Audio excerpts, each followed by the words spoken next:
Hello friends, welcome back to our channel. I hope आप सभी अच्छे होंगे और आपकी तैयारी भी बहुत अच्छे से चल रही होगी। कल हमारा जो था 22 क्वेश्चन तक हो चुके थे। ये CUT की एंट्रेंस की बुक जो है उसके मैं क्वेश्चन करवा रही हूँ आपको। लीनियर अलजेब्रा अपना चल रहा है।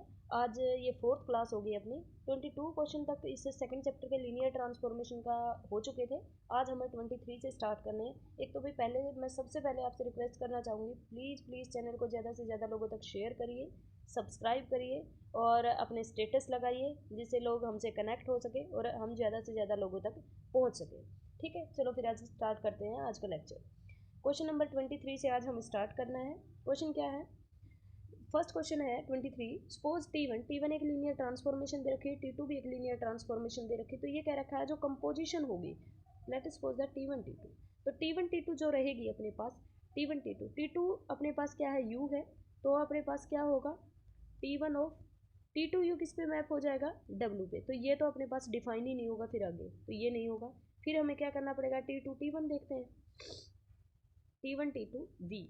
तो T1 ऑफ V अपने पास किस पे हो जाएगा, T1 V किस पे हो जाएगा, U पे। और ये अपने पास किस पे हो जाएगा, W पे। यानी कि ये लेस देन हो जाएगा किससे, T2 से। T1 T2 जो होगा लेस देन इक्वल टू हो जाएगा T2 ऑफ U से। तो इसका जो ऑप्शन रहेगा वो कौन सा है, T2 T1 वाला होगा। ऑप्शन नंबर बी इसका करेक्ट हो जाएगा।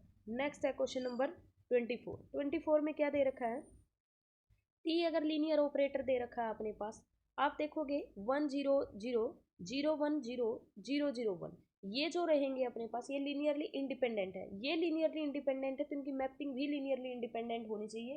तो ही अपने पास क्या होगा, लीनियर ट्रांसफॉर्मेशन एग्जिस्ट करेगी। अदरवाइज नहीं, ये लीनियरली डिपेंडेंट आ जाएंगे तो अपने पास क्या करेगी, लीनियर ट्रांसफॉर्मेशन होगी नहीं होगी, टी इज नॉट इन्वर्टिबल हो जाएगा। ऑप्शन नंबर बी इसका करेक्ट हो जाएगा। नेक्स्ट है क्वेश्चन नंबर 25। सी एन पे एक लीनियर ऑपरेटर दे रखा, उसका रैंक कह रखा कि n-2 है। देखो n और इसका जो अपने पास है डायमेंशन है वो है n dimension C/C, n dimension है और रैंक दे रखा है n-2। इसका मतलब इसकी एटलीस्ट 2 जीरो किस में जाएगी, नल स्पेस में। इसकी कम से कम 2 आइगन वैल्यू जरूर होगी, zero must be an eigen value. Option number B इसका करेक्ट हो जाएगा। 1 की गारंटी नहीं दे रहे 1 होगा नहीं होगा, लेकिन जीरो पक्का होगा क्योंकि रैंक अपने पास 2 कम आया। इसका मतलब नल स्पेस के अंदर कम से कम 2 वेक्टर जा रहे हैं, 2 वेक्टर जा रहे हैं तो कम से कम 2 जीरो तो इसके पास होगी। नेक्स्ट है क्वेश्चन नंबर 26। VW(X) 3 अपने पास फाइनाइट डायमेंशनल वेक्टर स्पेस है such that dimension of V is equal to dimension of X है। S अपने पास V से W पे दे रखा है, T W से X पे दे रखा है, टू लीनियर मैपिंग। इसके बारे में पूछ रखा है, ये बोला हुआ है ये इंजेक्टिव है। क्या देखा हुआ है, T कंपोजिशन S इंजेक्टिव दिया हुआ है। भाई इसके ऊपर SI लिख लिया करो तुम। इसका मतलब है इंजेक्टिव, इसका मतलब है सब्जेक्टिव। ये अगर आपको इंजेक्टिव दे रखा है तो दैट मीन्स एस को इंजेक्टिव होना पड़ेगा। S must be an injective. पहला ऑप्शन कह रखा दोनों सब्जेक्टिव होंगे, गलत। दूसरे में कह रखा टी इंजेक्टिव होगा, गलत। तीसरे में कह रखा एस और टी दोनों इंजेक्टिव होंगे, नहीं। एस आई होता जब ये इंजेक्टिव होता है और ये सब्जेक्टिव होता है। ऑप्शन नंबर डी इसका करेक्ट हो जाएगा।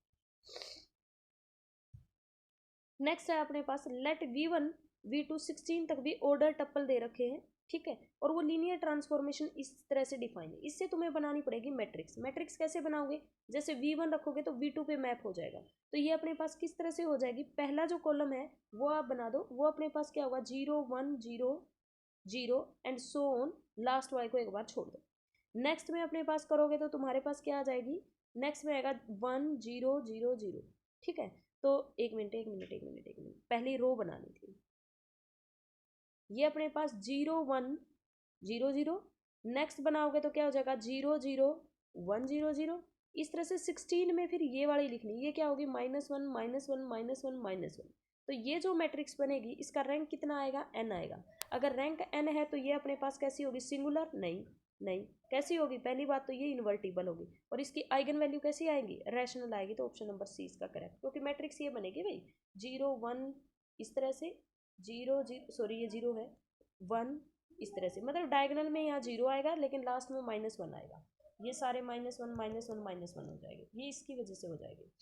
नेक्स्ट है अपने पास क्वेश्चन नंबर 28 में बोला हुआ C3 से C3 पे अपने पास ये linear transformation adjoint of T star, यानी कि आपको निकालना A theta T, that is the adjoint. ये एडजॉइंट मैट्रिक्स होगी। इससे पहले मैट्रिक्स बनाओ, मैट्रिक्स क्या बनेगी अपने पास, पहली जो मैट्रिक्स होगी वो क्या बनेगी 1 Z1 Z2 Z3 की वैल्यू कितनी है अपने पास 0, तो ये अपने पास क्या बन जाएगी 1 माइनस आयोटा 0। दूसरी क्या बनेगी भाई आयोटा 0 सॉरी 1 आयोटा 1 0, नेक्स्ट बनेगी 1 1 आयोटा, और इसका तुम क्या निकालोगे थीटा, यानी कि ट्रांसपोज कॉन्जुगेट निकाल लो, Z1 के साथ तुम मल्टीप्लाई कर दो, जो भी ऑप्शन आए वो तुम्हारा करेक्ट हो जाएगा। नेक्स्ट है क्वेश्चन नंबर 29। 29 में दे रखा टी पी एक्स, P3 से P3 है तो बेसिस क्या बनेंगे 1 एक्स एक्स स्क्र एक्स की क्यूब, ये बेसिस होंगे। पहले आप 1 रखोगे इसके अंदर, 1 का डेरिवेटिव 0, तो पहला अपने पास क्या बन जाएगा 0 0 0 0, ये मैट्रिक्स बन गई। दूसरा अपने पास क्या दे रखा एक्स, एक्स का डेरिवेटिव 1 और उसका इंटीग्रेशन क्या हो जाएगा अपने पास एक्स, तो अपने पास क्या आ जाएगा 0 1 0 0। नेक्स्ट है अपने पास एक्स स्क्वायर, एक्स स्क्वायर का करोगे तो क्या आ जाएगा अपने पास डेरिवेटिव 2x और उसका इंटीग्रेशन एक्स स्क्वायर बाय में 2, तो क्या आएगा एक्स स्क्वायर 1 0 0 0। नेक्स्ट अपने पास क्या आएगा एक्स की क्यूब, तो आप क्या करोगे 0 0 एक्स की क्यूब का 3x स्क्वायर, फिर इंटीग्रेशन करोगे तो एक्स की क्यूब बाय 3, तो अपने पास कितना आएगा एक्स की क्यूब, तो एक्स की क्यूब का अपने पास क्या हो जाएगा 0 1, ये अपने पास हो गया। अब ये अपने पास दे रखा है प्लस में ये बोल रहा एम ट्रांसपोज, इसका ट्रांसपोज करोगे तो ये कोऑर्डिनेट तो सेम ही आएंगे ना, तो 0 -1 -1, अरे ये -1 कैसे आ गया, बेसिस तो इसके यही है।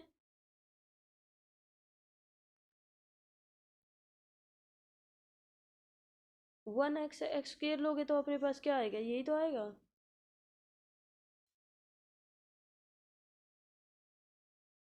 सब में -1 दे रखा है। इस क्वेश्चन को एक बार के लिए छोड़ दो भाई, इस क्वेश्चन को कल करेंगे।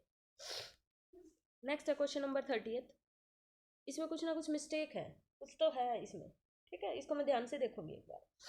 टी अपने पास आर्बिट्रेरी लीनियर ट्रांसफॉर्मेशन है R3 से Rn से Rn पे, विच ये कह रखा टी इज नॉट 1 1 1 1 नहीं है, तो पक्का उसकी नलिटी में कम से कम एक एलिमेंट जा रहा है, तभी वो 1 1 नहीं है, क्योंकि 1 1 कब होता है जब डायमेंशन जो होती है, 1 1 कब होता है जब जो रैंक होता है ना, rank of T is equal to में डायमेंशन ऑफ यू के इक्वल हो, अगर यू से वी पे डायमेंशन कोई वेक्टर स्पेस है u से v के ऊपर, तो इस u के डायमेंशन के इक्वल होना चाहिए, ये क्या रखा है इस n से लेस देन है, लेस देन है तो इसका मतलब नलिटी में कम से कम एक एलिमेंट जा रहा है, तो रैंक अपने पास पक्का लेस देन n होगा, ऑप्शन नंबर बी इसका करेक्ट होगा।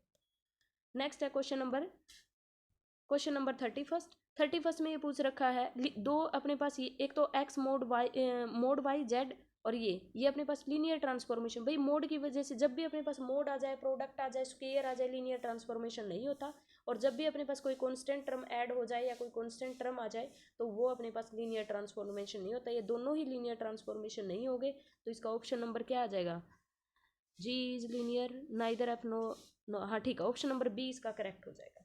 नेक्स्ट है अपने पास क्वेश्चन नंबर 32 में दे रखा है कि लीनियर ट्रांसफॉर्मेशन आपको दे रखी है ये वाली, डिफाइंड बाय दूसरी दे रखी है, ये पूछ रहा है 1 1 on 2 होगा कि नहीं, इसकी पहले की नलिटी में क्या आ जाएगा, इसको equal to S X Y Z is equal to 0 रखो, इसको करोगे तो पहले एक्स भी 0 आ जाएगा, वाई भी 0 आ जाएगा, जेड भी 0, तो पहला तो अपने पास क्या हो जाएगा 1 1 हो जाएगा, क्योंकि नलिटी में 0 जा रहा है सिर्फ।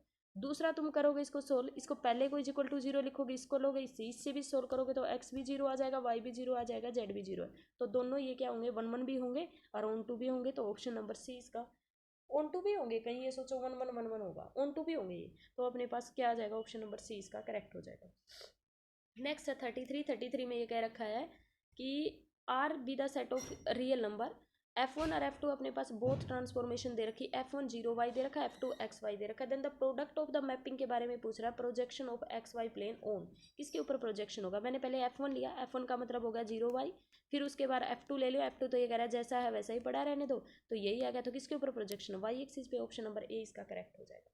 फिर है क्वेश्चन नंबर 34 क्वेश्चन नंबर कहता है कि v और w अपने पास वेक्टर स्पेस दे रखे हैं, टी अपने पास एक लीनियर ट्रांसफॉर्मेशन दे रखे हैं, इफ एंड ओनली कब लीनियर ट्रांसफॉर्मेशन होगी, ये तो सिर्फ एक कंडीशन फुलफिल हुई, ये स्केलर मल्टीपल वाली, ऑप्शन नंबर सी इसका करेक्ट होगा, ये स्केलर मल्टीपल भी होगी और एडिशन वाली भी, तो ऑप्शन नंबर सी इसका करेक्ट होगा।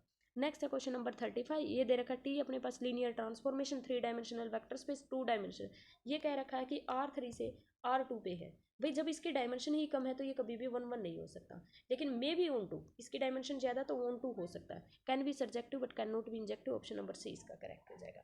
नेक्स्ट अगर, और इस क्लास का लास्ट है क्वेश्चन, तो क्वेश्चन नंबर 36 अपने पास कहता है आर एन से आर एम पे अगर एक लीनियर ट्रांसफॉर्मेशन दे रखी, मैट्रिक्स अपने पास कैसी बनेगी, एम बाय में एन की, अगर अपने पास आर एन से आर एम पे है, ठीक है। तो ये कहता है column A R linearly independent, बिल्कुल अगर कॉलम अपने पास इसके लीनियरली इंडिपेंडेंट है तो वो पक्का ऑन टू होगा। लीनियरली इंडिपेंडेंट होने का मतलब क्या है, अपने पास कॉलम, तो ये अपने पास कॉलम होते हैं, यानी कि आर एन के अंदर अगर अपने पास लीनियरली इंडिपेंडेंट मतलब डायमेंशन एन के इक्वल है तो वो पक्का ऑन टू भी होगा, 1 1 भी होगा। नेक्स्ट दे रखा है, नहीं 1 1 की गारंटी नहीं है, 1 1 तब होगा जब आर एम की इक्वल होगी डायमेंशन। ये अगर लीनियरली इंडिपेंडेंट है तो अपने पास 1 1 होगा, इसकी गारंटी अगर ये लीनियरली इंडिपेंडेंट है सारे के सारे तो ये ऑन टू होगा। कॉलम ऑफ ए स्पैन कर पा रहे हैं अगर आर एम को, बिल्कुल अगर इसको स्पैन कर पा रहे हैं तो वो ऑन टू होगा, ऑप्शन नंबर ए और बी इसका करेक्ट हो जाएगा। ठीक है, ये अपना सेकंड चैप्टर भी कंप्लीट हो गया है। प्लीज़ प्लीज़ वीडियो को ज़्यादा से ज़्यादा लोगों तक शेयर करिएगा, चैनल को सब्सक्राइब करिएगा। थैंक यू सो मच, मिलते हैं नेक्स्ट वीडियो में। Have a nice day.